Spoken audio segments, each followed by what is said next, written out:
Hi everybody, I finally solved the glare problem. Instead of using another phone, I'm actually going to record this while I'm doing it on my tablet. So you want to get your StreamYard to be full screen and not that little half screen thing that we all battle with. That's not a problem, I'll show you how.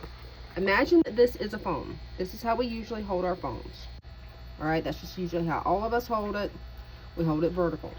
Instead of holding it vertical, one, turn it to the side until it shifts so that it's horizontal. Now from there, what you're going to want to click on is settings. This one's already set to back camera. That's what you want. Now different operating systems will show different options. Like for this one, I've got ultra wide camera, back camera, front camera. Yeah, that just shows my shelf. What you want is the back camera. Now this, since I've got it closed, the back's closed, all you see is black. When you do that and it's horizontal, you end up with a full screen video and it's awesome.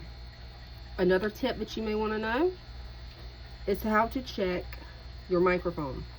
See how when I'm speaking right now, you can see those little green dots filling up? That shows your microphone's volume level. And this is actually pretty good. Where it's hitting right now is really good. You don't want it too high or too low. It's right in the middle most of the time, so it's perfect. I hope this helps you guys out, and that way you'll be able to enter StreamYard without any problems. Love you guys. Thanks for watching. See you guys Wednesday night for Random Mischief. Bye.